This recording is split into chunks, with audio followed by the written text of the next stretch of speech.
Este programa é uma produção independente e todo o conteúdo é de responsabilidade de seus idealizadores. Olá, sejam todos bem-vindos a mais um programa Show de Saúde pelo canal 11.1 TV Cuiabá. Muito obrigado pelo seu carinho, pela sua audiência, por nos permitir entrar no seu lar todas as terças-feiras às 19 horas e sábado às 8 horas da manhã. Não esquecendo do nosso podcast semanal. Tá? As nossas redes sociais estão na tela, o nosso telefone para você estar fazendo as suas perguntas pelo WhatsApp estarão na tela também. Eu só tenho a agradecer a Deus e a vocês por mais um programa. Hoje eu vou ter o prazer de entrevistar a doutora Bianca Garcia, psicóloga, e vamos abordar alguns assuntos, porque como todos sabemos, a área da psicologia aborda muita coisa. Então, em 1h30, a gente não consegue falar sobre tudo, mas vamos estar falando sobre alguns assuntos como depressão, suicídio, relacionamento e, se der tempo, um pouquinho dessa dificuldade de aprendizagem. Qualquer coisa a gente fala sobre isso numa próxima entrevista com a doutora. Vamos para as nossas vinhetas e já voltamos com o programa Show de Saúde.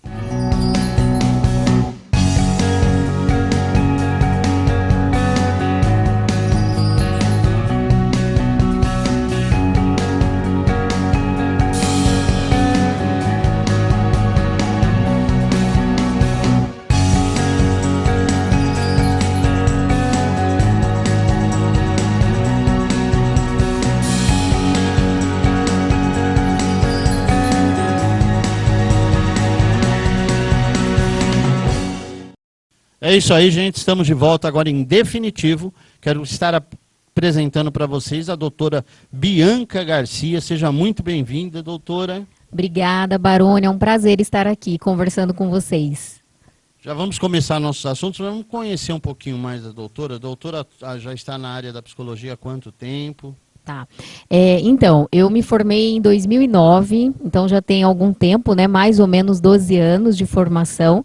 Transitei por alguns lugares da psicologia, iniciei com RH organizacional, fiquei algum tempo, pouco tempo, e depois eu já fui para a área da saúde, a parte clínica e fazendo atendimentos, né? Tanto com criança e também com adultos. Tá. Hoje a senhora atende numa clínica da senhora mesmo? Isso. Que fica ali na região do Goiabeiras? Na região do Goiabeiras, ali na Comandante Costa, né, mais precisamente. É uma clínica minha, né, a sala é minha, particular, e ali eu faço meus atendimentos, tanto infantil quanto adulto. Infantil, adolescentes e adultos. Já vamos iniciar colocando as suas redes sociais, para quem quiser conhecer um pouquinho mais do seu trabalho. A senhora pode ficar à vontade. Redes sociais, endereço, telefone. Tá. Bom, meu contato profissional tem no Instagram, minha página, psicóloga Bianca Garcia, tem no Facebook e o WhatsApp também, 65 99254 0794. É isso aí, é esse que está aparecendo na tela. Quem quiser quer conhecer um pouquinho mais do trabalho da nossa psicóloga, fique à vontade. Como vocês podem ver, quero agradecer demais também aos nossos patrocinadores que estão passando nossos telões aqui ao fundo. Você que quer vir patrocinar, quer pertencer e vir para a família Show de Saúde, fique à vontade. Entre em contato pelo nosso número, que é o 981 18 5862, e venha fazer parte desse time. Tá? Doutora, vamos começar? Vamos começar então. Vamos falar um pouquinho sobre depressão. Sim. Nós sabemos hoje que a depressão atinge mais de 400 milhões de pessoas, isso no planeta. Tá? Sendo considerado um dos principais motivos da incapacitação. Sim. Não é verdade? No mundo. Atacando humor, tristeza, irritabilidade, entre outras coisas que a senhora vai estar falando com a gente. Eu gostaria de saber, doutora, o que a senhora tem a nos falar sobre a depressão. Especificamente a depressão, inclusive essas alterações de humores que não são só essas, tem outras, né? Fique à vontade. Sim, depressão tem sido uma das doenças, né, mais graves e mais acometidas aí por todos nós, né? Especialmente no Brasil. Tem um índice muito grande de pessoas passando por isso. Ela não só oscila aí na questão do humor, na questão física, mas também no cansaço. Quem tem depressão sente um cansaço muito grande e sem uma explicação, talvez lógica, talvez física para isso, né? Mas tem sido uma das doenças talvez mais graves e mais importantes assim que nós temos vivido. E os estudos que têm acontecido sobre a depressão é que a tendência é aumentar cada vez mais. Então é algo preocupante a todos nós, porque a depressão ela vai ter ainda um índice muito maior, segundo pesquisas e previsões. A tendência é que ela venha só crescer, né? O que é realmente, de fato, alarmante e muito preocupante a todos nós. Até porque, doutora, nós estamos aí, eu não sei nem falar se saindo ou entrando, Sim. porque nós viemos aí de uma reclusão por causa da pandemia, e isso mexeu muito com o psicológico das pessoas, estar preso, estar trabalhando em casa, muito tempo ali junto, perto. Então, acredito que a senhora tem atendido muitos pacientes com esse tipo de problema. E nós estamos, de novo, com um crescimento dos casos, né, de Covid. Sim. E todo mundo meio que assusta, né? Será que vai Sim. de novo entrar? Então, eu acho que é um assunto que a gente tem muito que debater ainda, não é verdade? Com certeza. A pandemia ela veio aflorar alguns casos, né? Especialmente no aumento de tarefas também, porque a maioria das pessoas começaram a trabalhar dentro de casa, e onde não existe ou não existia uma divisão de tarefas também. E aí acabou ficando sobrecarregada, né? Em especial para quem tem filhos pequenos. Isso realmente foi um grande problema, porque as escolas também já não podiam acolher, né, essas crianças, e aí acabava que a família ficava toda junta, né? Ali toda unida. Em às vezes um só cômodo, porque não tinha espaço, né, para todo mundo. Enfim, isso acabou agravando a saúde mental de muitos brasileiros. Muitos brasileiros se sentiram cansados fisicamente, cansados mentalmente, desgastados e até um impacto financeiro mesmo, porque estar em casa, trabalhando em casa, tem um custo maior financeiramente, porque você tem um custo de energia, de alimentação, enfim, né?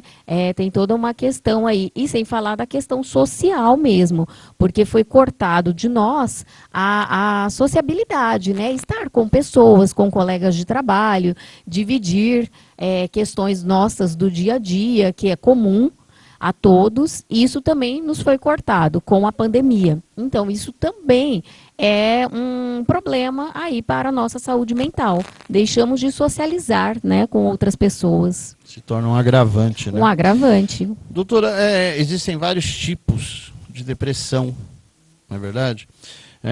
Eu queria que a senhora falasse um pouquinho sobre isso. A depressão bipolar. O que seria depressão bipolar? Então, a depressão bipolar é aquela onde tem muitas oscilações de humor, né? Porque a depressão em si, normalmente, ela traz a nós um humor mais contido, né? As pessoas já não querem conversar, né? Esse seria o típico, vamos dizer. As pessoas já não querem mais conversar, não querem dialogar, não querem mais expressar sentimentos e acabam até não expressando mesmo sentimentos, afetos, emoções. Às vezes vivenciam ou presenciam situações difíceis e aquilo não mexe com a pessoa, não movimenta a pessoa. E a depressão bipolar é uma depressão onde esse humor ele é oscilante. Então, oscilante assim, de manhã pode oscilar várias vezes esse humor, à tarde pode oscilar várias vezes e à noite pode oscilar, né? Então, é uma oscilação que não se tem muito controle dela. Ela pode oscilar ou só de manhã e à noite, talvez aí por conta do trabalho também, do volume de trabalho, isso pode causar muito mais oscilações aí. E aí já entrando naquela parte de relacionamento também, que Sim. pode ocorrer toda essa parte de depressão, por estar muito tempo até juntos, aquela coisa toda. Com certeza, tem o desgaste, né, do próprio relacionamento, porque muito tempo com o parceiro ou a parceira, isso pode sim trazer desgaste para esse relacionamento. Então, o nível aí de paciência baixa, a tolerância já fica um pouco mais baixa, o que é um grande problema. A comunicação, que é a base de qualquer relacionamento, também já fica travada, né? Então, isso pode interferir, sim. E acaba ocorrendo aquilo que a senhora acabou de falar. Às vezes um problema simples se torna grande demais e um que realmente tem uma importância não se dá importância a ele. Exatamente, não é verdade? porque às vezes pequenas coisas do dia a dia já ganham uma proporção muito maior. Que antes, talvez, cada um ali no seu local de trabalho não daria essa proporção. Mas estando juntos o tempo todo, pequenas coisas do dia a dia ganham uma proporção muito maior. Podemos dizer que as emoções ficam afloradas. Vamos falar de uma maneira bem simples para que o telespectador acompanhe a linha de raciocínio. É como cair um copo no chão e quebrar. Isso. Caiu um copo no chão e quebrou, Isso. um fica pondo a culpa no outro. Isso, quem vai recolher? Isso. Quem... E, às vezes, estando cada um no seu local, caiu um copo lá em casa e quebrou, quando a noite nem lembrou que quebrou o copo, Exatamente, não é verdade? É mais exatamente, ou menos isso. Exatamente. Então, doutora, e a depressão maior? O que seria? Então, a depressão maior, ela é um pouco contrária à depressão típica, né? Ou a depressão, aspas, normal. A depressão, ela seria, nesse caso, quando se tem um excesso aí de vontade de comer, um excesso de vontade de praticar, por exemplo, alguma coisa repetidamente, uma vontade, tem um excesso aí, né? Um excesso talvez aí da insônia, por exemplo. Então a pessoa não consegue dormir, ela tá muito ligada, né? Tá muito acesa, então ela não consegue se desligar. Normalmente, então, é quando tem esse excesso, porque o contrário, na verdade, a depressão, o que ela causa? A depressão típica, ela causa, na verdade, a não vontade de comer, né?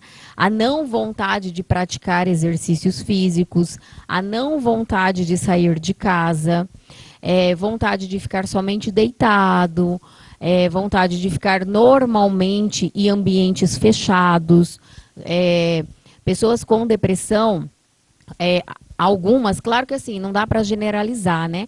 Mas a maioria, elas gostam de lugares escuros. Isso também é uma característica importante. A luz incomoda muito. Então, pessoas com depressão quase sempre estão no quarto com luz apagada e evitam aí sair, né, na rua, durante o dia por conta da luz do sol, porque é um problema para elas. Até a questão, às vezes, da própria higiene pessoal também é um problema.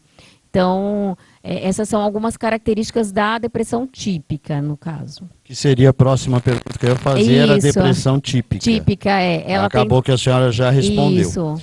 Agora, eu vou fazer algumas perguntas de telespectadores que entraram em contato. Aliás, agradeço a vocês demais que estão em casa, que nos ajudam a fazer o programa Show de Saúde pelo nosso número 81185862, mandando suas perguntas para que nós possamos estar debatendo com os nossos profissionais. Hoje o programa Show de Saúde nós contamos com mais de 150 profissionais dentro da área de saúde, da área médica. Abrindo esse espaço agora, como eu disse no programa anterior, para a parte de estética, saúde e beleza que a gente vai começar a implementar dentro do programa. Então você dessa área que quiser estar participando com a gente, entre em contato, tá bom? Doutor, eu tenho uma pergunta aqui da Inês Necalini, ela é de Campinas, São Paulo. Ela pergunta sobre a depressão pós-parto. Obrigado pela pergunta, Inês. Oi, Inês. Então, a depressão pós-parto, ela é muito mais comum do que nós pensamos, tá? Por vários motivos que ela pode acontecer. A depressão pós-parto, ela acontece especialmente nas mães que não estão preparadas para a maternidade, tá? Uma coisa que é interessante, Baroni, pensar é que existe um mito na nossa sociedade de que a maternidade, ela é algo inata a nós mulheres, e não é. Ela não é instintiva, como a maioria pensa. Todas as mulheres nascem com essa vontade ou com essa questão maternal dentro delas. Isso não é uma verdade, tá? A maternidade, ela nasce de um desejo de nós, mulheres, e que algumas mulheres podem ter e outras podem não ter, né? Tanto que hoje em dia é muito comum vermos aí as mulheres não quererem, né? Optarem aí por não terem filhos. Isso tem sido cada vez mais comum. Então, quando a mulher ela não está preparada para a maternidade, e aí entra vários fatores subjetivos e fatores sociais, porque aí a gente tem que pensar, primeiro, essa gravidez ela foi planejada, ela foi desejada? Segundo, existe um apoio para essa gravidez do parceiro, ou esse parceiro abandonou a parceira, porque tem sido cada vez mais frequente os casos onde os pais abandonam as parceiras e os filhos, né? Cada vez mais tem aumentado aí nos cartórios a ausência do pai no registro. Então, isso é muito importante. E principalmente pensando aí numa mãe de primeira viagem, em especial uma mãe jovem, isso talvez possa sim desencadear uma depressão pós-parto. E aí um outro fator, será que a família dessa mulher apoia a gestação? Porque às vezes não tem o apoio do parceiro, mas a família apoia, né? E aí fica muito mais fácil quando existe esse apoio familiar. Quando não existe esse apoio familiar, é muito mais complicado ainda, pensando numa gravidez que não foi desejada, que não foi planejada, não foi organizada, né? Vamos dizer assim. Outro fator que pode desencadear depressão pós-parto é essa mãe saber de alguma deficiência aí que o filho venha. Isso pode sim também causar, né? Porque tem que ser trabalhado na gestação com essa mãe toda essa questão de receber esse filho, porque essa mãe está esperando um filho saudável, 100%, e esse filho vem com alguma questão aí de saúde, né? Alguma saúde comprometida aí. E aí, como é que essa mãe recebe essa criança? Muitas vezes há rejeição, né? Por isso, tem que ter o preparo aí gestacional. Tá? E esse período pós-parto é um período muito delicado para a mulher, é um período onde ela necessita do contato e do apoio das outras pessoas. Apoio não só apoio emocional, mas de um apoio prático mesmo, porque é muita demanda, em especial para as mulheres de primeira viagem, né? As outras já talvez consigam aí, não que seja fácil, mas já consigam aí conduzir melhor esse período. Mas para as mães de primeira viagem é um período de muita dificuldade, porque existe toda uma questão emocional, uma questão de mudança de corpo na mulher, existe uma mudança física, hormônios estão nas alturas, ela precisa sim de um apoio prático, porque uma criança ela demanda muita atenção, ela exige muita atenção, então é comum as mães aí ficarem sobrecarregadas, porque acabam administrando a casa, o trabalho, e aí mais, né, um filho, uma criança que precisa aí sobreviver dela, né, precisa dela para sobreviver. Então, assim, é muito comum a depressão pós-parto, e aí um dos fatores são esses, né? Então, assim, tem que ter muito esse cuidado aí. Será que essa gravidez foi planejada, foi desejada? Existe um apoio, uma rede de apoio para essa mulher, para essa mãe? Isso é importante. Tá aí respondida a sua pergunta, aliás, bem completa, né, Inês? Nós temos uma pergunta de José Duque, ele é de Sinop, aqui do Mato Grosso. A pergunta dele é: em que idade Isso é interessante, né? Porque nós temos até que saber como detectar isso, né? Em que idade a depressão pode aparecer? Ela pode se manifestar no ser humano. Então, ainda não existe esse dado específico. O que eu posso dizer agora, nesse momento, é que não existe ainda indícios da depressão na criança, tá? Então, talvez na infância é o período em que ela não se manifeste, mas ela pode aparecer na adolescência, ela pode aparecer na vida adulta, o que tem sido muito comum na adolescência e vida adulta, mas também pode aparecer nos idosos. Tá, tá doutora, só esclarecer aqui. Quando nós falamos criança, nós vivemos uma época hoje que está tudo muito avançado. Quando nós falamos criança, nós falamos crianças, até que idade? Até 10 anos. Até 10 anos. Seria pré-adolescente. Pré-adolescente. Até 10 anos de idade. Até 10 anos de idade, a gente pode considerar crianças, né? Estamos vivendo ali a infância. Daí para frente já se corre o risco da depressão. Já se corre o risco. Por traumas de família e coisas parecidas. Sim, aí já inicia a pré-adolescência e depois dos 12, 13 anos, ali já entra, a partir dos 13 anos já entra de fato na adolescência. E aí já pode sim desencadear a depressão, tá? Tá certo, entendido. Muito obrigado aí, José Duque de Sinop, pela pergunta, José, viu? Importante. Depressão atípica seria uma pergunta, nós já fizemos. Agora vamos àquela pergunta, quais os sintomas? Como saber que o seu parceiro, sua parceira, seu irmão, um ente querido, uma pessoa próxima, um amigo, está depressivo? A senhora falou sobre a pessoa se fechar, se isolar, estar em ambientes escuros, todos são sintomas. Mas assim, a pessoa não chegou nesse estágio ainda. Ela está naquele início de depressão. Quais os sintomas que a gente pode estar detectando? Bom, normalmente é fazer comparações, né? Assim, de como a pessoa era e de como e aí, né, fazer a comparação e começar a observar como tem sido o comportamento dessa pessoa agora no momento.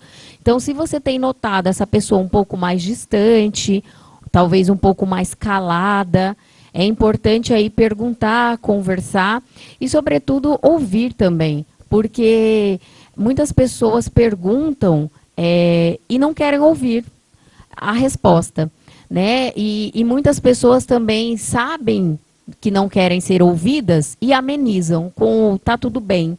E não tá tudo bem, né? Não tá legal aí a vida. Então, normalmente, quando você quer saber, é interessante perguntar. E perguntar tem a ver com estar disposto a ouvir. Mas tem que perceber essas diferenças. O estar mais calado, o querer socializar menos. Talvez era uma pessoa que não tinha problema em sair, um problema talvez no trabalho. E aí tem essas questões de querer socializar menos. Então, ir para as festas já não é mais interessante, convidar pessoas para dentro de casa já não fica mais interessante. Então, esses são os primeiros sintomas que você vai percebendo. E, sobretudo, perguntar, né? Perguntar para o parceiro ou a parceira, amigo, amiga, enfim, e estar disposto a ouvir mesmo. É isso. Vamos para a última pergunta desse bloco, que o bloco passou voando, né? Vamos para a última pergunta desse primeiro bloco, que é ainda sobre depressão, aí a gente vai mudar o tema. A depressão tem cura? Tem. A depressão, ela tem cura, principalmente nos casos agudos e nos casos leves, mas tem que procurar ajuda profissional, tá? Eu sei que existe aí algumas opções alternativas, holísticas, que eu considero válidas, mas nada como uma ajuda profissional. Então, nesses casos onde você detecta isso, ou você percebe isso de um colega, de um parceiro, de um amigo, de um familiar, qualquer que seja, indique um profissional, tá? Um profissional da área da saúde mental. Pode ser um psicólogo, um psiquiatra, porque às vezes até mesmo o próprio psiquiatra pode indicar o psicólogo. Nós fazemos sempre essa dupla aí, né? Quando a depressão ela está mais aguda, às vezes é interessante a intervenção do medicamento. Então, nós precisamos aí ter a ajuda profissional que é do psicólogo, porque você vai falar das suas questões, e às vezes a ajuda aí do psiquiatra, onde vai ter a intervenção do medicamento, tá? Mas tem cura sim, para quem não tem condições aí do trabalho particular desses profissionais, porque sim, ele tem um custo, né? A gente sabe que existe um custo aí financeiro. Lembrando que o SUS, o nosso sistema de saúde, ele oferece, tá? Esses profissionais da área da saúde mental. Então, para quem não tem, é importante também buscar no nosso sistema de saúde, que também oferece os profissionais de psicologia, tá? Muito importante isso que a senhora falou sobre o SUS. Eu ia perguntar sobre isso também. Já respondida a pergunta aí da Cristina Oliveira, aqui do Mato Grosso, de Guiratinga. Obrigada, Cristina, muito importante. Essa foi a pergunta que ela ia fazer. Doutora, vamos para um breve intervalo comercial. Queria agradecer demais a você de casa que está acompanhando. Continue mandando suas mensagens, participando do programa com a gente, tá? Pelo número 981185862. E você, que também é da área de saúde ou qualquer outra área, entre em contato com a gente para estar participando não só do programa Show de Saúde, mas dos outros programas que nós temos aqui na TV Cuiabá, canal 11.1.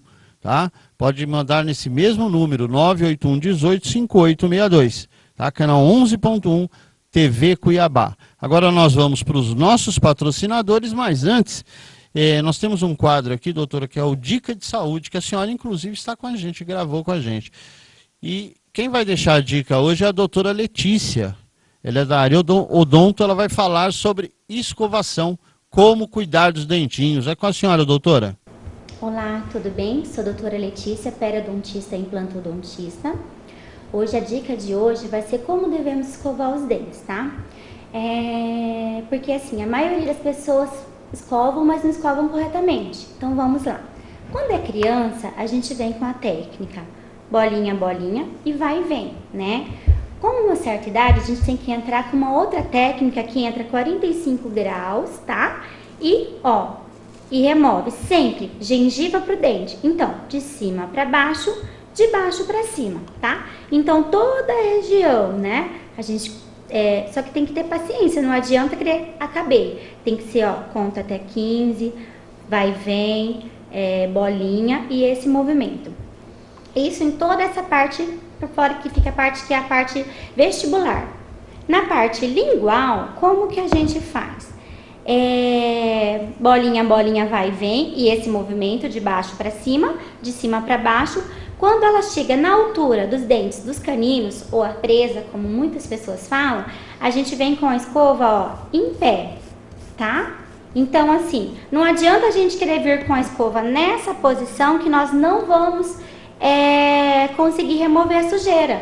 Por isso que a maioria das pessoas, entrar com a escovação, elas acumula bastante. Por quê? Aqui embaixo da língua secreta muita saliva. Então, essa secreção vem com tudo. Por isso que essa região é que mais acumula sujeira.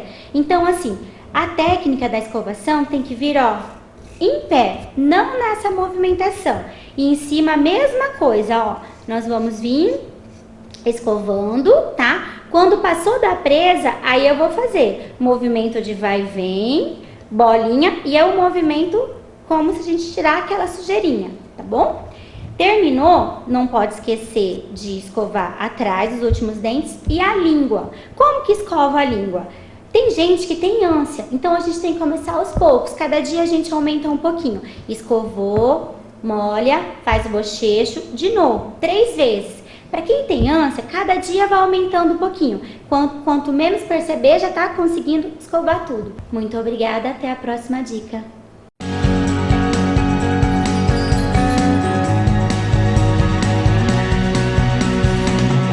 Seu prédio está seguro? Portaria remota 24 horas da New Line. Segurança e economia de até 70%. É prático e moderno. newlinesegurança.com.br. Instituto Machado. Todas as especialidades em um só lugar. Harmonização facial, implante dentário guiado por computador sem corte, lentes de contato, ozonioterapia. Instituto Machado. Aqui é o seu lugar.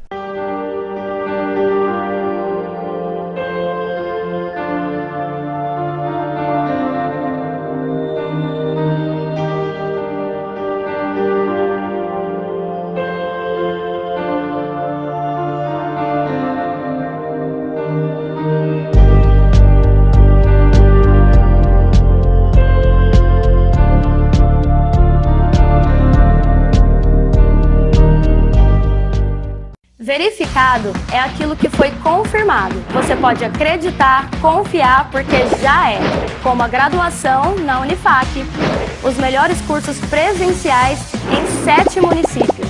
Com mensalidades a partir de R$ 155, com toda a qualidade e estrutura de uma católica. Faça sua matrícula agora mesmo e tenha o seu futuro verificado. Faça a Unifac, a Católica de Mato Grosso.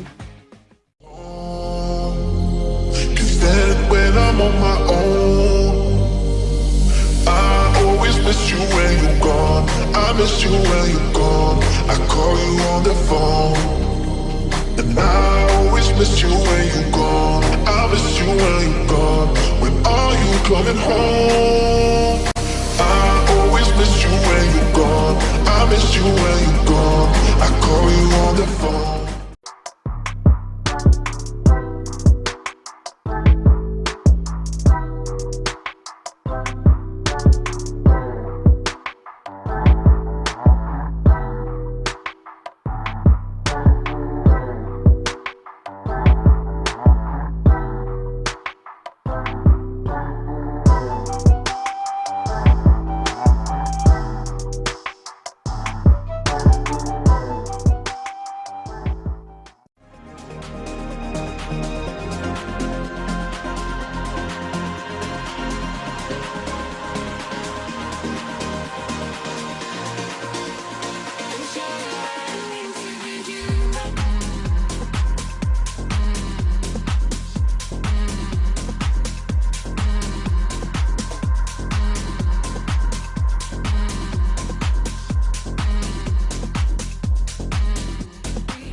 Bom, estamos de volta com o programa Show de Saúde, canal 11.1 TV Cuiabá. Para quem está chegando agora, tá? Esse programa vai ao ar todas as terças-feiras, 19 horas, e todos os sábados, às 8 horas da manhã, mais nosso podcast, que você pode acompanhar pelas nossas páginas, no endereço das nossas redes sociais está na tela, ou mandar suas perguntas e vir fazer parte do programa com a gente no número 981185862. Eu estou tendo o prazer de receber a doutora Bianca Garcia, ela é psicóloga e a gente já abordou o assunto depressão. Estamos entrando agora no assunto suicídio. Vamos falar um pouco isso, que é um número que tem alarmado, tem assustado, muita gente... estamos perdendo muitas pessoas para o suicídio, que já vem de uma depressão, né? Então a gente está aí numa sequência. O que a senhora teria para nos falar, antes de eu iniciar as perguntas aqui, nós temos perguntas sobre esse tema, sobre o suicídio. Que bom, né, que vamos falar sobre isso, porque é um tema muito delicado e um tema muito importante. Só para informação, o suicídio já é a segunda causa de maior morte no mundo, tá? Só perde para acidentes automobilísticos, tá? Então, só perde para acidente automobilístico. Já é o segundo, a segunda causa de morte no mundo. Já provocada, né? Provocada, já é o suicídio. Então, isso é extremamente preocupante, extremamente alarmante, um assunto muito delicado, mas necessário, tá? Outra coisa que eu gostaria também de pontuar é que nem sempre o suicídio tem a ver com a depressão. Às vezes, sim, essa pessoa já vem aí né, com a depressão e num caso agudo de depressão, e às vezes não, tá? Às vezes o suicídio ele pode acontecer por diversas maneiras, por diversos fatores. Uma delas, por exemplo, e muito comum, na verdade, são crises financeiras, tá? Crise financeira pode sim desencadear suicídio. Então, às vezes, tem aí o caso da depressão ligado, né, ao suicídio, mas não necessariamente, tá? Então, é importante fazer essa desvinculação que as pessoas normalmente aí costumam fazer, tá? Ok, vou iniciar com perguntas, que eu acho que foi mais fácil só estar esclarecendo, Isso. né? Vamos começar com uma pergunta aqui. Laís Carmo, de Santos, litoral paulista. Muito obrigado pela audiência e pelo carinho, viu? Que sinais uma pessoa com ideias suicidas emite? Pode nos passar.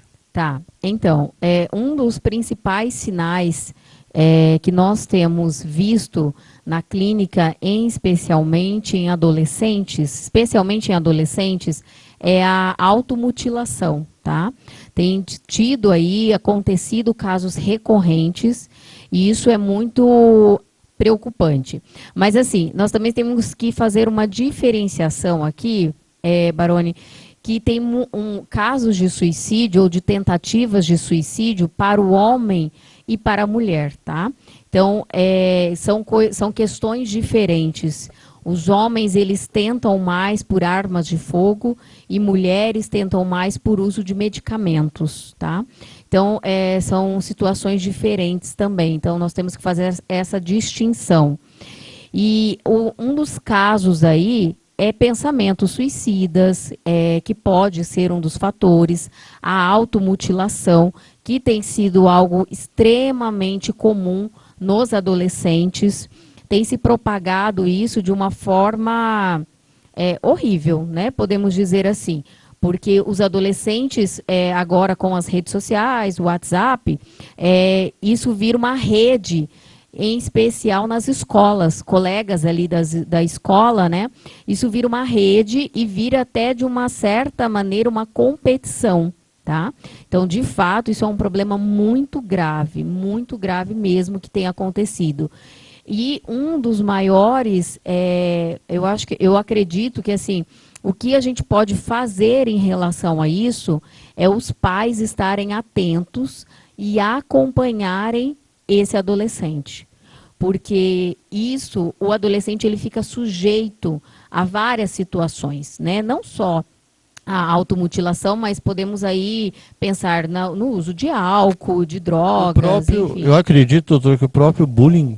O próprio bullying, sim. O bullying, porque é aquele negócio, você não é capaz disso, você não é capaz daquilo, você não tem coragem para isso ou aquilo, sim. E leva, às vezes, o próprio bullying. Esse adolescente a estar fazendo uma bobagem. Porque o bullying, ele vem para reforçar alguma coisa aí que a pessoa internamente já sente. Vamos pegar um exemplo, né? As pessoas que têm um sobrepeso, por exemplo, internamente ela já tem aí o preconceito com ela mesma e já existe aí um preconceito social, que a gente sabe que isso é real, né? Da nossa sociedade, de padronizar os corpos, enfim. Então, quando acontece o bullying, essa pessoa, ela começa a acreditar que de fato ela não é capaz, né? Ou que de fato ela não é atraente, que de fato ela não é capacitada aí para fazer coisas. E isso pode sim desencadear aí um quadro de depressão, mas também isso pode desencadear no próprio suicídio direto, tá?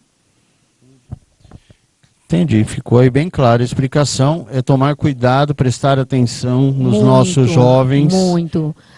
Tomar cuidado, prestar atenção, estar atento, o que esse jovem está navegando na internet, por onde ele está navegando, quais são as redes sociais que ele frequenta, quais são as redes sociais que eles estão ligados. Claro que hoje em dia é muito difícil, com o acesso do celular, né? O celular está aqui na palma da mão, e os jovens, a gente sabe que está todo o tempo aí, né? Ligados na rede social. Mas isso é muito importante, o acompanhamento dos pais, dos responsáveis, né? No caso, dos responsáveis, porque esses jovens ficam suscetíveis a várias coisas. A gente pode até aí pensar também no caso das explorações infantil, né? Do assédio sexual que acontece e que tem sido também cada vez mais comum por conta das redes sociais. Tá certo. Tá certo não, tá errado, né? A gente tem que tá errado, a gente tem que cuidar, gente. Vamos cuidar das nossas crianças, dos nossos adolescentes, procurar acompanhar mais de perto as escolas, ir com mais frequência nas escolas, conversar com professores, com diretores, não esperar aquela reunião que a escola marca, mas se dispor a estar na escola voluntariamente. Eu acho isso importantíssimo. Sim, e sobretudo conversar com o filho, né? Muitos pais não têm tempo hoje em dia de conversar com seus filhos, seja eles criança, adulto ou adolescentes. Os pais estão extremamente ocupados. Claro que a gente sabe, né, que o mundo está cada vez mais difícil aí, e muitas pessoas estão trabalhando em 2, 3 períodos para poder sustentar o seu lar. Mas o quanto é importante ter essa comunicação aberta com os filhos, falar sobre assuntos que às vezes a escola não vai abordar, né? Uma delas, inclusive, é o assunto sexual. O quanto isso é importante ter essa comunicação em casa, né, com os pais. Ter uma comunicação mais aberta aí com seus filhos. Saber ouvir o que os seus filhos têm a dizer, se comunicar mesmo, isso é importante. Na verdade, tentar tirar do adolescente, no caso da educação sexual, essa parte voluntária do adolescente. Ele ter liberdade de chegar para os pais e conversar. Que é uma coisa que são paradigmas que tem que ser quebrados. Exatamente, porque fica um assunto velado, né? E aí eles vão procurar onde essas informações? Um coleguinha que nem sempre tem informação, nem sempre não. Normalmente não tem informação correta. Exatamente, no coleguinha, nas redes sociais, né? Na internet. Então, às vezes, ou com outras pessoas aí de caráter, enfim, né, que tem um caráter talvez aí duvidoso, podemos, né, dizer assim. Então, o quanto é importante ter uma comunicação com seus filhos, saber ouvir, saber falar, ter essa linha aí direta, essa conversa direta. E nós temos também que, nós acabamos entrando num assunto que eu ia deixar para abordar ele se desse tempo, mas já que nós entramos na parte de escola, é importante também estar falando para o telespectador o seguinte: a função da escola é escolarizar. Sim. A função dos pais é educar. Exatamente. Então não pode se misturar. Exato. A escola está lá para escolarizar. Quem educa são os pais. Então é os pais que têm que conversar, que têm que sentar, que têm que falar. É lógico, nós temos ótimos profissionais na área da educação que acaba detectando, e às vezes o pai não quer ouvir o que o profissional detectou. Exatamente. Nós falamos que tem acontecido muito a terceirização, né, da responsabilidade que é dos pais. Então não dá para colocar essa responsabilidade na escola, porque a escola, na verdade, ela vai fazer um outro papel, que é o papel da escola, escolarizar. E aí não dá para terceirizar, né? Jogar isso para a escola, jogar isso para babá, por exemplo, talvez aí que fique com a criança. Isso é responsabilidade dos pais, né? Então tem que sim encarar isso da melhor forma possível, com certeza. Aí nós entramos naquela parte da aprendizagem. Isso. Então veja bem, porque nós temos aqui a área da educação nem sempre é cercada de sucesso, de vitórias, de aprovações. Existe muita reprovação. Isso acaba travando alguns alunos, afetando o lado psicológico do aluno, aí o aluno trava e ele para de aprender. Como, por exemplo, aí já eu acho que é uma função da escola, dos profissionais de educação, estarem identificando dislexia, que é a dificuldade de ler, a descalculia, que é de mexer com números e matemática, e a TDAH, que é o transtorno de déficit de atenção e a hiperatividade. Aí é uma função que tem que ser descoberta na escola. Mas os pais têm que estarem abertos a ajudar, porque com isso, esse aluno, a senhora sabe bem disso, ele acaba sendo motivo de bullying, ele acaba sendo chacoteado, popularmente falando, pelos colegas, pela família e às vezes até pelos professores, infelizmente, dependendo do profissional. Sim, isso é muito importante, tá? Primeiro pensar assim que os professores, eles são o canal aí mais direto com esses alunos. Então, por quê? Porque eles estão todos os dias com essas crianças, né? Mas aí também uma outra coisa que é importante pensar é que, assim, o professor, ele vai fazer uma avaliação. Nossa, a pessoa está muito dispersa, não consegue se concentrar, não consegue ficar sentado, enfim, a atenção está comprometida, e passar isso para os pais, tá? E aí os pais, então, levar para um profissional da área da saúde para que possa fazer, de fato, uma avaliação, né? Uma avaliação e ver se, de fato, tem algum diagnóstico, tá? Mas é importante, sim, porque os professores, eles são esse canal aí direto com os alunos, essa observação. E, claro, muitas vezes, essa dificuldade de aprendizagem, ela também pode estar ligada com questões emocionais, porque nós não sabemos o que se passa aí na vida dessa família, na vida da família dessa criança, né? Às vezes essa criança, ela está presenciando cenas de violência doméstica, às vezes essa criança está sendo, sim, abusada sexualmente, então ela vai ter uma dificuldade de aprendizagem. Muitos casos acontecem de a criança apresentar uma dificuldade de aprendizagem, mas tem questões aí por trás, que a gente tem que também olhar, tem que avaliar, tá?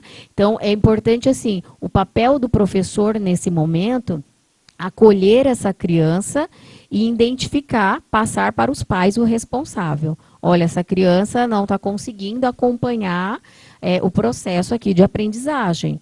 Alguma coisa está acontecendo em casa, teve alguma mudança, muitos casos também de separação dos pais, as crianças dão indícios aí de problemas escolares, tá? É muito comum isso acontecer, às vezes a criança também fica um pouco mais agressiva. Então, tem vários casos aí, e aí cada caso é um caso, a gente tem que avaliar quais são as questões emocionais que essa criança ela está vivenciando.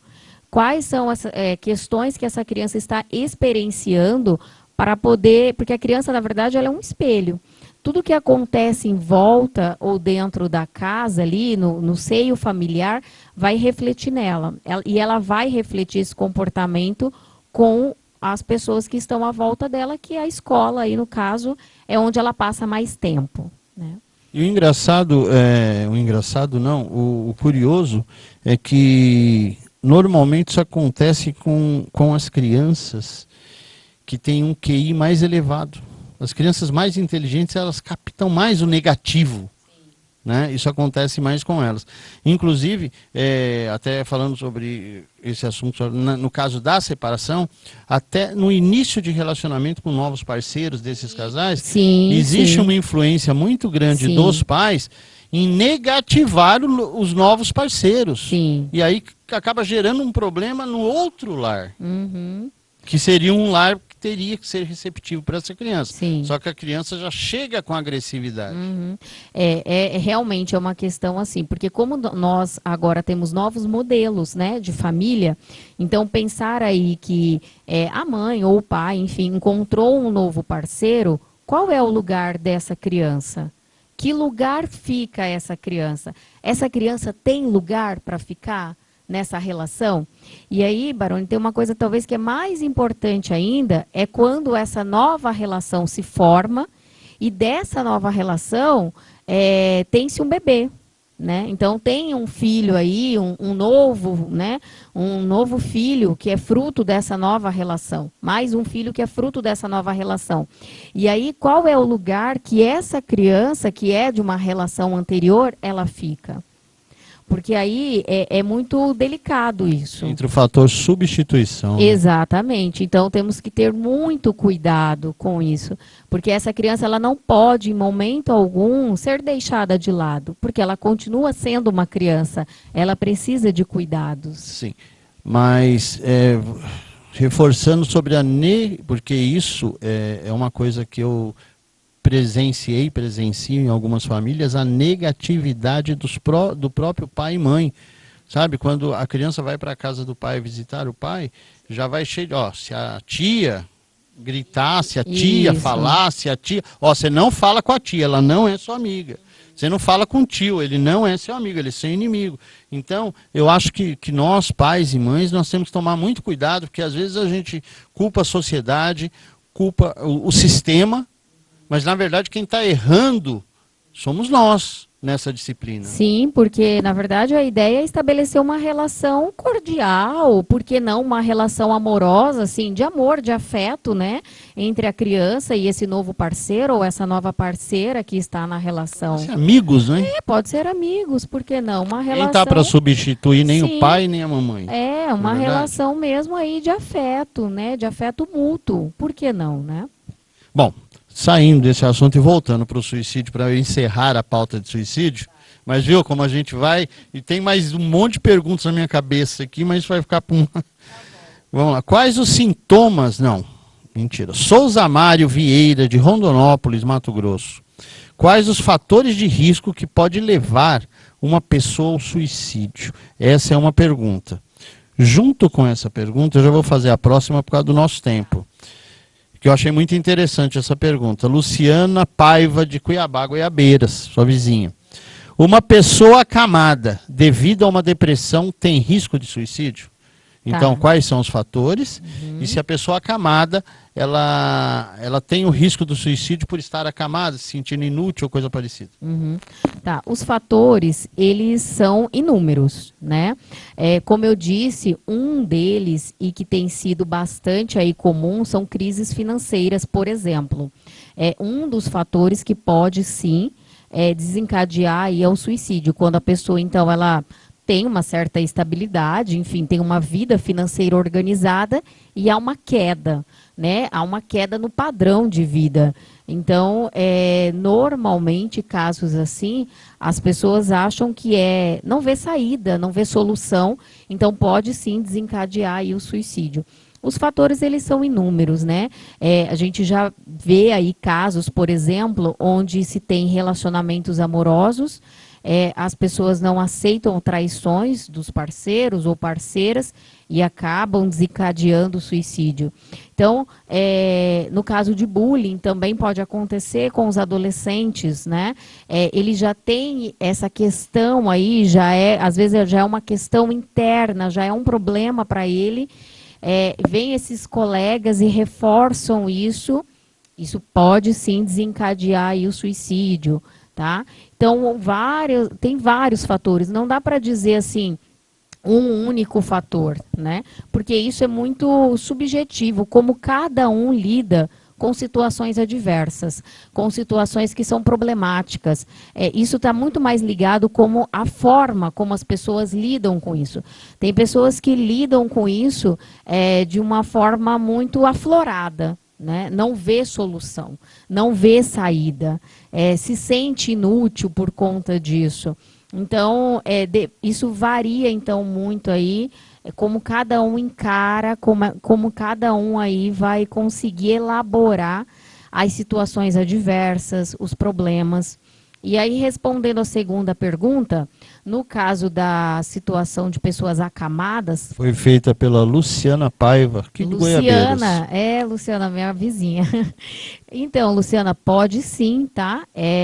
Isso pode acontecer.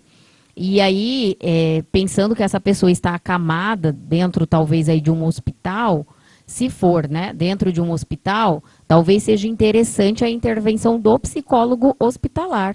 Então, por que não chamar o psicólogo hospitalar para, né, fazer o atendimento com essa pessoa, se caso perceba aí, né, um pensamento, uma fala que você achou talvez estranha, esquisita, diferente da fala dele, né, normal. E aí, pensando na pessoa acamada em casa, existe também o atendimento domiciliar, tá? Que é o home. O home care, exatamente. O home care. Então, dá para sim contratar, né, esse serviço especializado do psicólogo para ele estar indo até o local, até a residência dessa pessoa e fazer o atendimento. A senhora atende home care? Atendo home care também. No caso agora, eu estou atendendo porque eu atendo numa clínica que ela é andar, ela tem uma escadinha, né? Então, alguns... Eu sei. Eu sei. Sim, ela tem uns degraus. Tem alguns pacientes que têm uma dificuldade aí de mobilidade, e aí esses pacientes eu atendo em casa. Então, como eles não conseguem ir até o meu consultório por conta dessa questão da mobilidade física, eu vou até a residência deles e faço o atendimento sim, tá? Então, podemos resumir que a pessoa acamada, ela, dependendo do estado, do grau, da patologia que ela tem, ela pode sim ter pensamentos suicidas, ela pode sim ter que ter esse acompanhamento mais próximo do psicólogo. Sim, ela pode ter a alternativa aí de contratar, né, os serviços de um psicólogo, de um profissional, e estar indo até a residência e fazer o atendimento, o acompanhamento. Eu acho que o próximo assunto que nós vamos entrar agora, depois que voltarmos dos nossos intervalos comerciais, ele acaba pegando quase que tudo isso daqui. Porque, veja bem, ele vai atingir a depressão,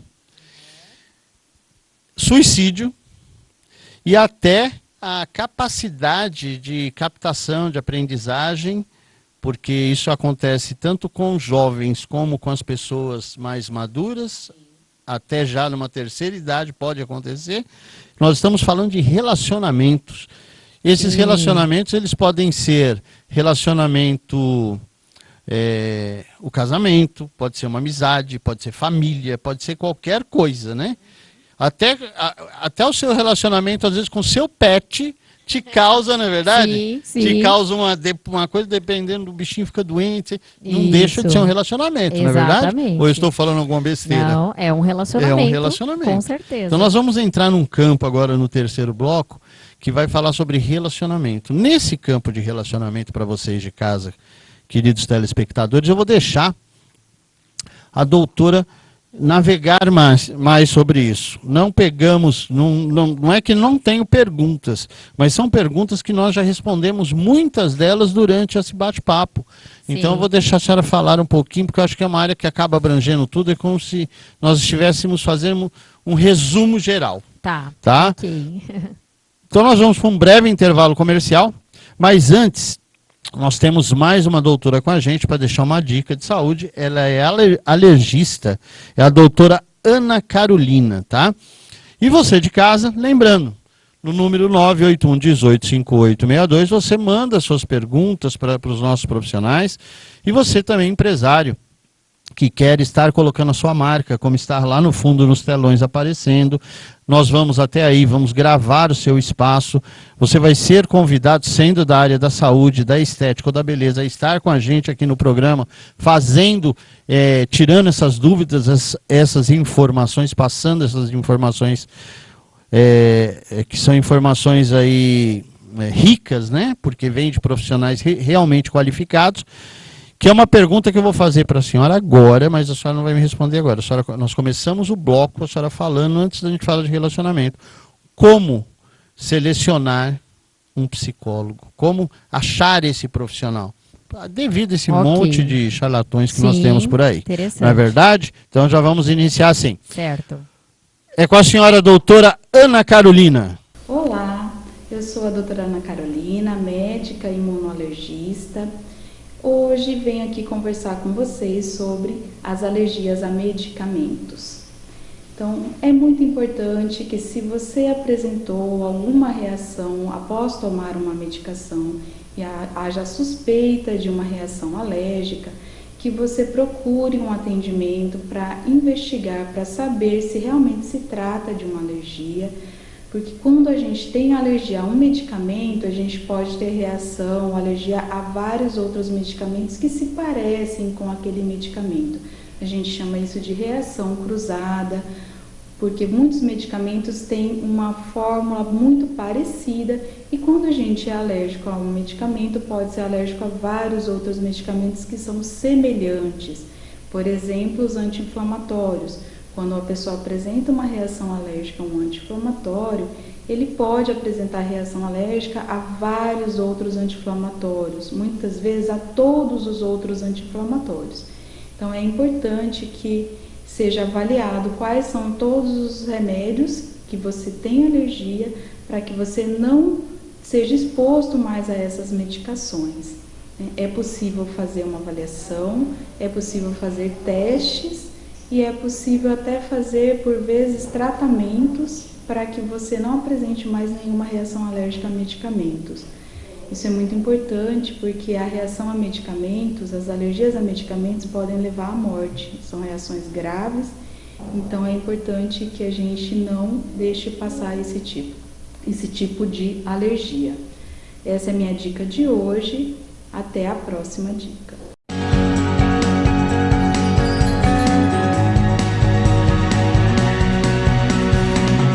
Seu prédio está seguro? Portaria remota 24 horas da New Line. Segurança e economia de até 70%. É prático e moderno. newlinesegurança.com.br.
Verificado é aquilo que foi confirmado. Você pode acreditar, confiar, porque já é.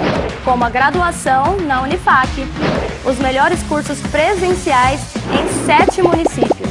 Com mensalidades a partir de R$ 155, com toda a qualidade e estrutura de uma católica. Faça sua matrícula agora mesmo e tenha o seu futuro verificado.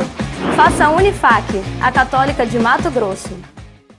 Instituto Machado. Todas as especialidades em um só lugar. Harmonização facial, implante dentário guiado por computador sem corte, lentes de contato, ozonioterapia. Instituto Machado. Aqui é o seu lugar.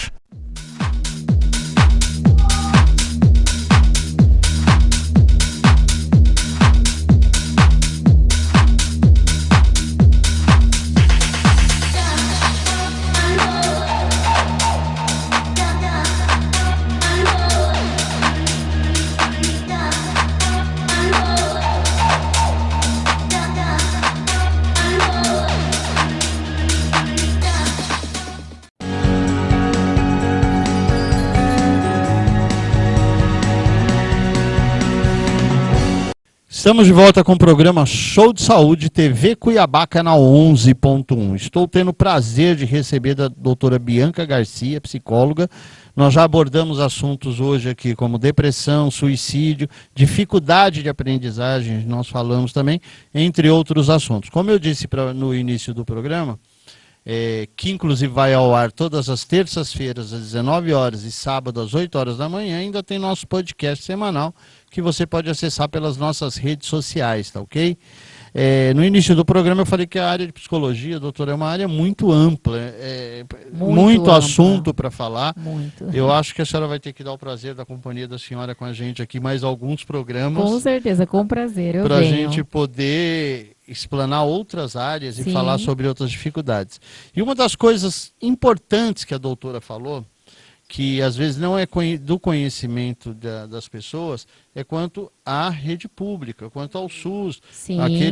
aquelas pessoas menos favorecidas que não Isso. têm como fazer esse tratamento pelo particular. Gente, procure as redes públicas, nós pagamos impostos, nós temos direitos, tem que procurar, não vá deixando ao acaso. Só também fazendo um parêntese, é que também tem os profissionais que atendem por plano de saúde, tá? Sim, os planos de saúde. Também oferece, né? É uma outra opção, tem particular, plano de saúde e rede pública. Então, e com tudo isso, o que nós não podemos? Deixar os nossos pré-adolescentes, adolescentes, chegarem na fase adulta, cheia de problemas na cabeça, cheia de confusões criadas, às vezes, no âmbito familiar, criados por nós, sem que a gente tenha feito alguma coisa. Nós temos caminhos, então vamos procurar esses caminhos. Essa é uma das funções do programa Show de Saúde, é estar orientando você de casa, como fazer, de que forma fazer. Está, como a doutora falou aqui, o nosso convidado da semana passada também, o doutor William, colocou já em uma outra área, dando dicas de como estar detectando esses problemas, como estar orientando, de que forma estar agindo, tá bom? Então, entre esses assuntos, agora a gente vai entrar num assunto muito polêmico, que é o assunto de relacionamento, que, como eu disse, relacionamento é relacionamento. Abrange muita coisa. E a pergunta que eu vou fazer para a senhora, aliás, a senhora primeiro me responda aquela pergunta que eu fiz, como, de que forma, qual o procedimento para eu achar o profissional adequado, como achar esse profissional, quais os cuidados que eu tenho que ter. Isso é muito interessante, porque às vezes as pessoas confundem nós, profissionais da psicologia, com outras áreas, tá? Então, é importante saber se essa pessoa tem um cadastro dela no CRP, primeiro, no Conselho Regional de Psicologia. Então, você pode estar pegando o número aí, no caso desse profissional, estar entrando em contato com o conselho e saber, né? Outras coisas, outras informações que eu gostaria de trazer, é importante pensar que existem alguns profissionais que atuam em algumas áreas e que não são da área da psicologia. Por exemplo, os coaching, tá?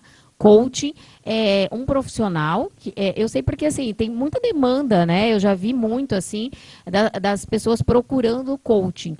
Então, coaching, só para as pessoas saberem de um modo geral, elas não são necessariamente psicólogos. São profissionais de qualquer outras áreas que podem fazer o curso aí de coaching, tá? Então, tem que ter esse cuidado. Se você quer ser atendido por um profissional de psicologia, essa pessoa ela tem que estar inscrita no CRP, que é o Conselho Regional de Psicologia. Se essa pessoa ela não está inscrita, ela não é um psicólogo, tá?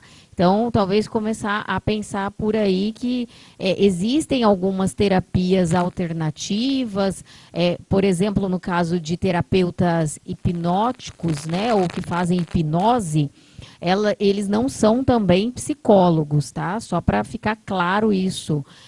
Hipnose é pessoas que fazem o curso aí de hipnose e pode ser ter outras formações. Então, psicologia não trabalha com a hipnose, tá bom?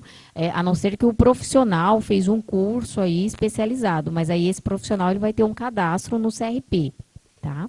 Sim, bem claro isso. O que eu ia falar para a senhora sobre o coach? A senhora disse que tem outras áreas profissionais, fazem coach e tal, aquela coisa toda. Tem muita gente que acaba sendo coach da vida, né? Que não fez nem curso nenhum. Tem pessoas aí que sofreram determinadas situações na vida e adquiriram know-how, adquiriram bagagens. Eu só estou falando porque nada contra o coach, tá? Nada contra mesmo. Nada, acho que nada contra, nada sim. contra. Mas se você conversar com uma pessoa um pouco mais madura, que passou por determinadas situações na vida que você pode estar passando, ele pode ser um coach. Porque, na verdade, ele tem know-how para falar. Mas será que o que ele vai falar serve para você? Essa é a diferença do profissional, do psicólogo.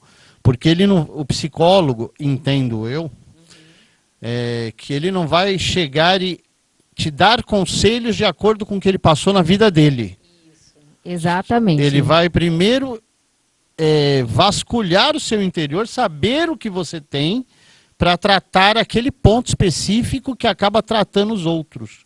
Porque não adianta você resolver um problema e ter mais 1 milhão.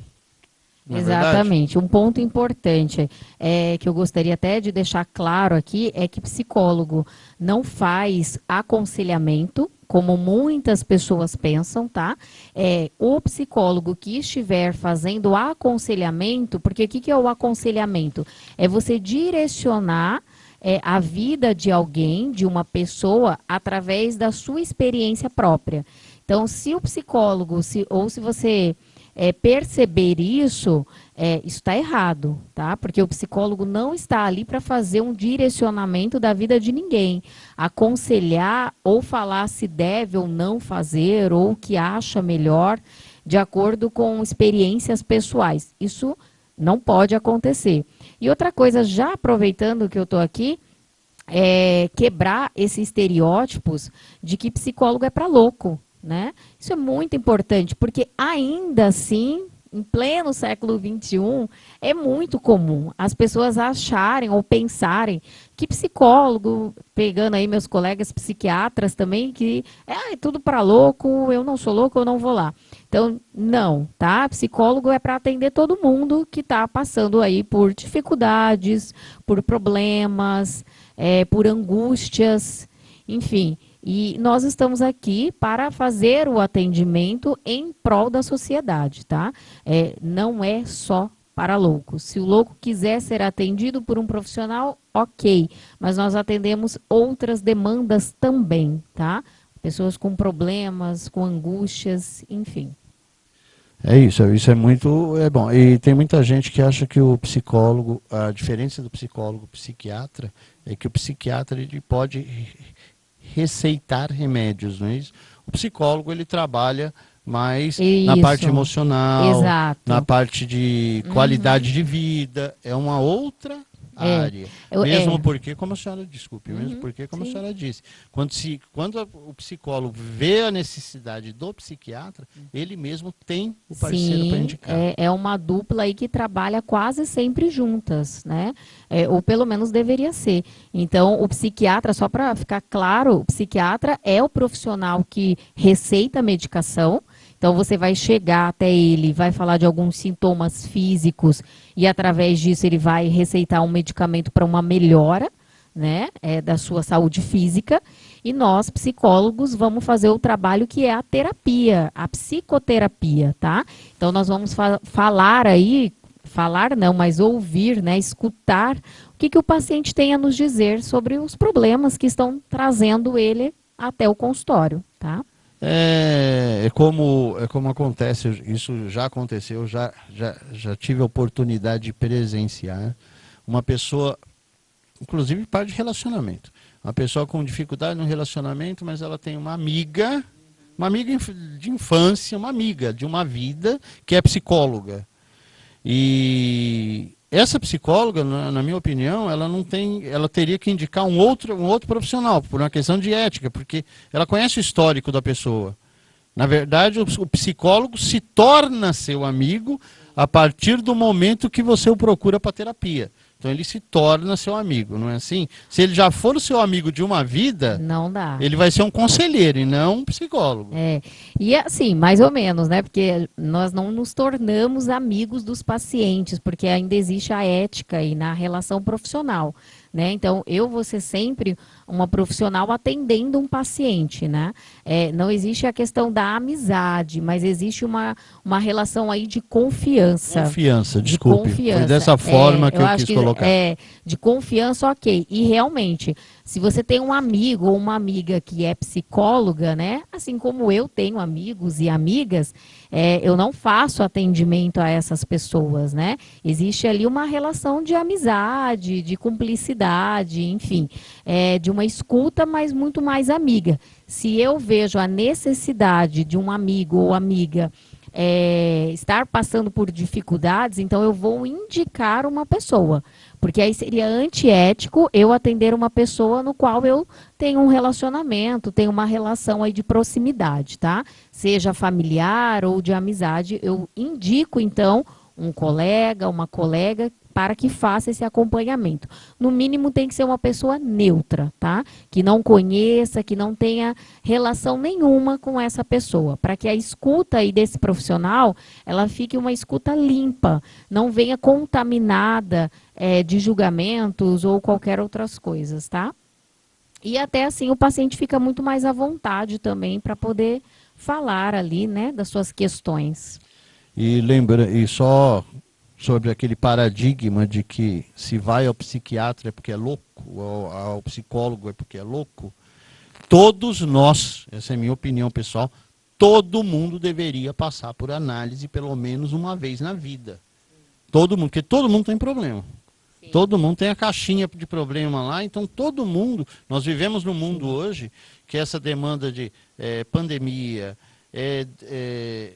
dinheiro, a parte financeira, o trânsito, a poluição, o mundo, a violência. Os relacionamentos. Então, tudo isso, gente, leva ao Baroni, isso é uma opinião do Baroni Isolada, tá? Uhum. Todo mundo teria que passar por uma terapia. Essa é a minha opinião. Tá? Isso, e então estamos assim, aí de portas abertas a receber, né? Então, para você ver, não é todo mundo, né? Porque o mundo, senão tá todo mundo louco nesse mundo, não é assim. Mas assim, é só importante ressaltar também, Baroni, que as pessoas que procuram, quando procurar um psicólogo, né? Talvez algumas pessoas perguntam isso, quando procurar? É quando você estiver angustiado, né? Quando você estiver numa situação em que você se vê aí mal, se vê talvez sem saída, quando você sentir que seus problemas se repetem todas as vezes. Então, por que esses problemas estão se repetindo? Por que as coisas não acontecem da forma que talvez você gostaria que acontecesse? Então, quando você se sentir realmente com problemas, com dificuldades, enfim, com angústias, esse é o momento de procurar um profissional, tá? Tá aí. Então, vamos entrar agora na parte de relacionamento. A pergunta que eu tenho para fazer para a senhora é só uma. O que a psicologia fala ou pode ajudar no relacionamento? Vamos começar pelo relacionamento amoroso, que eu acho que é o pior de todos, que é aquele que realmente derruba o ser humano. O que fazer, doutora? Então, primeiro que assim, os relacionamentos, de um modo geral, eles marcam as nossas vidas, né? Estamos nos relacionando, o que a psicologia fala? Que o relacionamento, ele é primordial a nós humanos. Então, nós estamos nos relacionando a todo momento. Então, desde que nós nascemos, temos aí a relação, em primeiro lugar, aí com os nossos pais, em primeiro momento, né, com os nossos pais. O nosso primeiro objeto de amor é a mãe, né, ou aquela pessoa que faz função de mãe, então a função materna aí. Então estamos nos relacionando a todo momento e ela é primordial a nós. Bom, isso é o que a psicologia nos diz. E aí, claro, vamos trazendo para a fase atual, para a vida adulta, estamos o tempo todo em busca de parceiros ou parceiras aí, né, amorosos, porque a gente quer também dividir algumas coisas e, sobretudo, tem a questão do amor, né? Estamos sempre falando de amor. Freud fala que sempre em uma terapia a gente fala de amor, né? A gente não está falando de outras coisas senão de amor. Estamos sempre amando as coisas. Mesmo quando existe aí uma relação de ódio, ainda assim é porque houve amor antes, tá? Então, só é um amor talvez um pouco adoecido aí. Acabamos de falar de relacionamento? É, que tem bastante coisa. Então vamos falando. Vamos Doutora, falando. no caso, a parte de relacionamento, muitos casais, nos últimos 2 anos, se aproximaram mais devido à pandemia, ou seja, se redescobriram dentro do lar e reafirmaram isso, esse sentimento, esse comprometimento. Eu estou falando do casal, do homem e mulher, do casal em si, independente do gênero. E muitos descobriram que um não suporta o outro. Assim, literalmente falando, é isso. Isso devido a esse tempo, essa união, aquilo que nós falamos no início, muito tempo junto, quem quebrou o copo, quem não quebrou o copo, aquela coisa toda. A terapia de casal. Eu nunca fiz, eu não imagino como seria uma terapia de casal, a não ser vendo em séries, filmes e tal. E normalmente eles quebram o pau ali na frente da psicóloga, não é assim? Como lidar com essa situação? Então, primeiro assim, pensar que realmente teve um índice muito grande de divórcios, tá? De separação. Então, foi um dos maiores registros aí nos cartórios, né, do Brasil com a pandemia. Então, como eu falei no início, a pandemia ela aflorou algumas coisas aí do relacionamento que talvez já não estava bom. Mas com essa proximidade excessiva, veio então a questão aí, vamos separar, né? Que talvez seja melhor aí para todo mundo. Outra coisa é a terapia de casal. Eu particularmente não faço, tá? Eu não sou uma profissional que trabalho com terapia de casal. Mas assim, acredito que ela tenha muito efeito e ao mesmo tempo também acho que é necessário, caso o parceiro ou a parceira não queira terapia de casal, que esse faça, então, a sua terapia individual. Porque nem sempre é comum um acordo entre os casais fazerem, né? Às vezes existe muita resistência de um lado ou de outro para a terapia de casal. Mas se há resistência e alguém não queira fazer, então que siga aí na terapia individual. Porque todo mundo tem questões aí também, né? Que trazem e que se atualizam. Questões aí, às vezes, do passado e que se atualizam aí no relacionamento amoroso. Mas não é uma área aí que eu posso falar que eu domino porque eu não trabalho, tá? Com a terapia de casal. A terapia que eu trabalho, ela é sempre individual, tá bom? E quando esse relacionamento, ele é exatamente onde nós, como a senhora disse, se inicia pelo pai e a mãe. Mas nós temos muitos problemas hoje de relacionamentos maternos e paternos. O filho, e não estou falando nem na parte de idade, tá? Porque normalmente o adolescente é meio rebelde mesmo. Mas eu estou falando do adulto. Eu estou falando do homem casado que tem filhos e por algum motivo se afastou dos pais, esse relacionamento se perdeu em algum momento, ou porque o que se ouve muito é assim: meu pai trabalhava demais, não tinha tempo, eu não tive pai porque ele sempre se dedicou mais ao trabalho e tal e tal. Isso é um problema do pai ou do filho? É um problema dos dois, né? É um problema dos dois, porque daí dá para pensar, será que esse pai não tinha tempo para ficar com esse filho? Né? Porque a gente não está falando de quantidade de tempo, a gente está falando de qualidade de tempo. Às vezes é claro que a gente entende que as pessoas, muitas delas, trabalham muito e precisam, né? Pensando aí na carga horária, por exemplo, dos professores, para se viver razoavelmente bem, tem que trabalhar 3 períodos, né? Para dar uma vida aí razoavelmente boa para os filhos. Mas a gente não está falando de quantidade de tempo, a gente fala de qualidade de tempo. Como é o seu tempo com o seu filho? Será que você tem esse tempo para passar com o seu filho? E quando passa, quando você tira esse tempo para passar com ele, de que forma está sendo? Né? Será que existe uma troca aí né, de conversa, de como é que foi na escola, como é que estão as coisas, e os amigos, tem amigos, não tem amigos.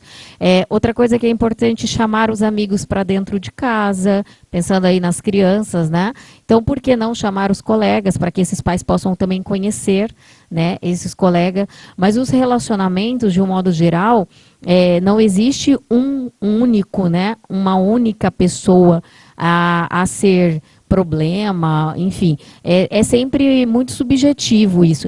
E aí também tem uma outra coisa que, assim, cada caso é um caso, né? A gente não pode falar porque a gente não sabe o que aconteceu, qual é a história de vida dessa pessoa. A gente só pode falar quando sabe dessa história de vida das pessoas. Será que esse pai era um pai muito severo, muito rígido? E aí também tem muitos pais que, algo que tem sido muito comum, os pais que têm um pouco de dificuldade de dar afeto aos filhos. Isso tem crescido muito, o número de pais que não conseguem abraçar os filhos, que não conseguem dizer eu te amo para os filhos, que não conseguem abraçar seus filhos. Então, isso também é muito preocupante e no sentido de nos faz pensar, né? Por que não pode ser afetuoso com o filho? O que tem aí? Né? Que pais são esses que não podem ser afetuosos com seus filhos? Isso também tem crescido muito, o número de pais com dificuldade de afeto, tá? Às vezes tem trabalho demais e dá muitas coisas financeiras para os filhos, muitas coisas materiais, desculpa, muita coisa material. Um celular novo, videogame do momento. Gente, isso não é afeto, tá? E isso não vai compensar a sua ausência também. Então, muitos pais, eu percebo que querem ganhar essa ausência, porque muitos pais se sentem culpados.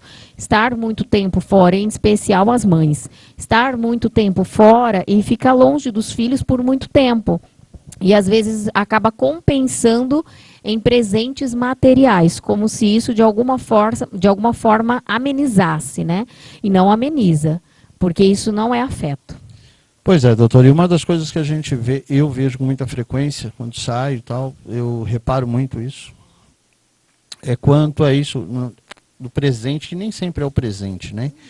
Tipo a criança, você está vendo que a criança ali, ela quer interagir com os pais de alguma forma, só que os pais estão em uma conversa paralela ou coisa parecida. A primeira coisa que o pai, isso eu presencio, ele pega o celular e dá para a criança, vai jogar. Para quê? Para a criança ficar quieta para ele poder. Isso. Eu acho que ali a criança está meio que pedindo socorro, sabe como é que é? E os pais não estão sabendo ler isso. Exatamente. A outra coisa, a senhora falou muito do pai que não teve tempo para o filho ou coisa parecida. Ou teve pouca qualidade de tempo. Mas e aquele pai que ele sabe os erros que ele cometeu, ele sabe que ele não deu, só que os filhos cresceram. E aí ele tentou correr atrás. E aí a recíproca já não é mais a mesma. Porque agora é o filho que não está dando atenção para o pai. Entendeu? Aí eu volto àquela pergunta. Será que o filho não precisa fazer também uma análise para estar tirando essa mágoa, ou procurando entender melhor esse pai? Sim, com certeza, né? Talvez aí seja uma questão também de comunicação e, claro, talvez o filho aí precise de ajuda também, né? De terapia para lidar com essa figura do pai, porque talvez ele tenha criado aí uma imagem de um pai e que esse pai talvez não foi dessa forma aí como ele pensou, como ele criou essa imagem até a vida adulta, né? Esse pai agora quer quitar as dívidas aí, né? Quer compensar, e esse filho talvez seja importante estar aberto também a essa compensação. Um pouco tardia, talvez, aos olhos dele, mas estar aberto a isso.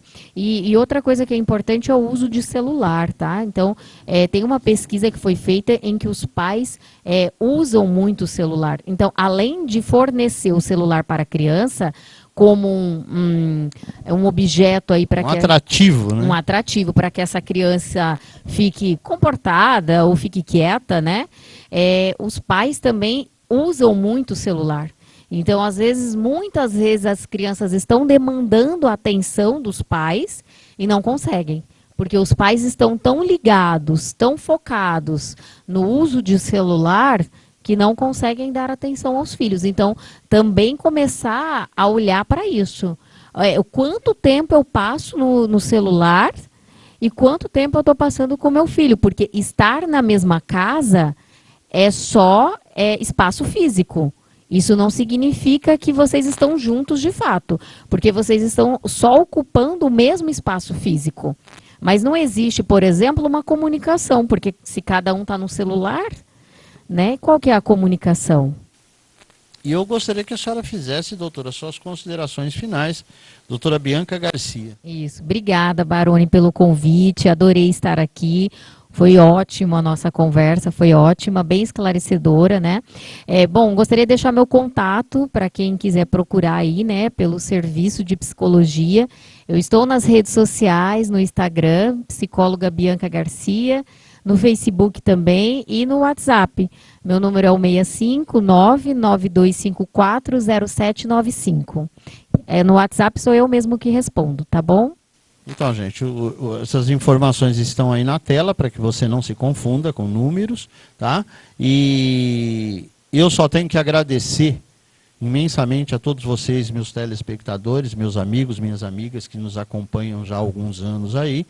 Agradecer mais uma vez a TV Cuiabá Canal 11.1, que para onde o programa voltou, ele nasceu aqui, doutor, esse programa ele nasceu na TV Cuiabá aproximadamente uns 3 anos e meio atrás, e agora estamos de volta à casa, como dizem, né, bom filho a casa torna, estamos de volta aqui, e lembrando, Canal 11.1, todas as terças-feiras, a partir das 19 horas, teremos um profissional e um assunto diferente para você. Aos sábados, às 8 horas da manhã, e o nosso podcast semanal. Tá ok? Muito obrigado mesmo a todos vocês. Até a próxima terça-feira com um novo profissional. E quem não pegou a entrevista toda, sábado próximo, às 8 horas da manhã, na íntegra. Tá ok? Fiquem todos com Deus e até a semana que vem.